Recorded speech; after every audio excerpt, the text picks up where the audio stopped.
a very difficult day yesterday with Justin McGriff getting hurt. Can you tell us what happened and how serious the injury is?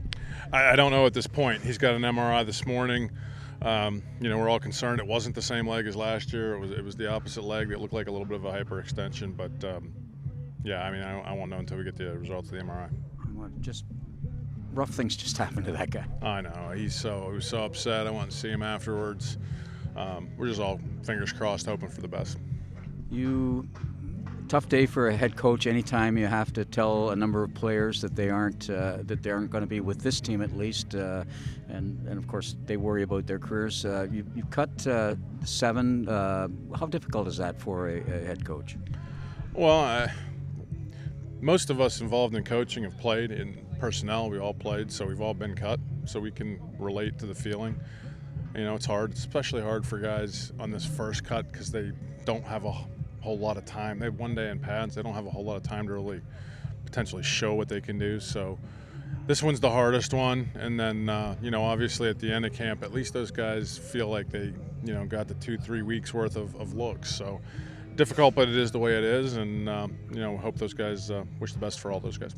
When you're in terms of logistics for you, is there a bit of a positive side to that there are now, I think there were there were a couple of very crowded positions there, DB and wide receiver, 2 gone from each of those. Does that make it a little easier to judge the other guys because they get a little more reps?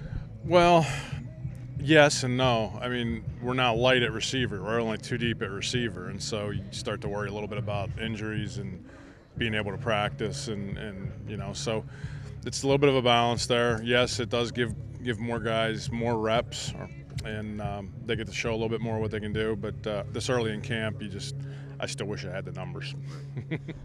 Obligatory question, Bo. Mm-hmm. How did he look again today? Look good. He's gonna get some more reps in the second practice, and he's just continuing to progress like we'd hope. Frost looks pretty good at the core. What can you say about him? Yeah, I think he's a natural pocket passer. He throws the ball well. I think his release is similar to Taylor's. I think there's some similarities between those two. So he had a nice day yesterday. We're just kind of rotating those guys in and out for a while, and they're going to have a lot of opportunities to show what they can do. Before I pass it over to the spectator, just would like to. We're going to be talking a bit with Jamal Peters after we talk to you. You just can't help but notice it. I thought he was almost perfect yesterday. I don't know what you think, and I think we talked briefly about it yesterday. Yeah, I thought he had a great day yesterday. He looked every bit the lockdown corner. Asked him if he was studying the playbook because he seemed to make some adjustments yesterday based on splits and things of that nature. I think he studies the game. He's a pro, and obviously he's long and talented, so it's nice to have him on our side. One of the things that I mentioned to him is that there's been some history in this league of lockdown corners actually not having the statistics when you look at it at the end of the year. Main reason being they throw to the other side. So the guys on the other side prepared for this. Yeah, for sure. I mean, when you get a lockdown, you don't throw at Dion. I mean, you're just rolling the dice. So I think that's probably the best compliment those guys can have. Yeah, obviously the guys to the other side, they've got a good thing for them is they get lots of opportunities to make plays. You've said before that every position is being competed for right now, but fair to say that McGriff was a guy that you've been looking at as a key part going into this year, a guy you were looking for big things from? Yeah, he still are. Yeah, he certainly was a part of that process, and he was, one of a couple of guys that were going to have a good chance to win a starting job. So, like you said just there, I hope it turns out to be not serious and we can get him back in a short period. With such a short camp, when you start making cuts, how do you, and this may be a weird question, but how do you in such a short time evaluate guys enough to make those early decisions? You just do the best you can. We study the individual period, we watch their feet, we watch how they're running, how they're moving.